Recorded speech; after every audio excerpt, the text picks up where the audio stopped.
alias Rene. Hindi po ako pinilit na magsalita ng katotohanan. Kusang loob ko pong inilalahad ang mga nagawa kong kasalanan at mga plano laban kay Pastor Apollo C. Kibuloy at sa Kingdom Ministry. Ako po yung witness, kinuwang witness ni Senri Sauntiveros na nakatakip yung muka. Pero ngayon, hindi na sapagkat nagsasabi na ako ng totoo.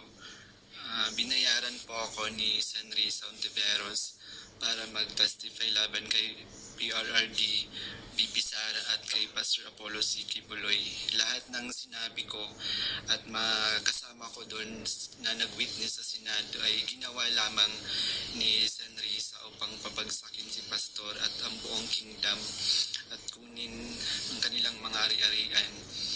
Ngayon po ay hinahanap at tinatakot ako ni Senrisa. Ako po ay dating full-time worker ng Kingdom of Jesus Christ na pinamumunuan ni Pastor Apollo Kibuloy. Na-convert ako noong 2015 at naging full-time noong 2019 kung saan na-assign po ako sa Glory Mountain sa Davao City.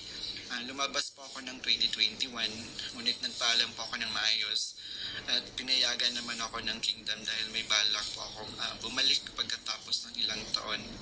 Noong January 2024, nag-vlog po ako kasama ang isang ex-full-time na si Lawrence Capuno dahil nagsimula na noon yung unang pagdinig na sa Senado sa pangunguna ni Senri Sauntiveros tungkol sa mga aligasyon ng sexual abuse at human trafficking na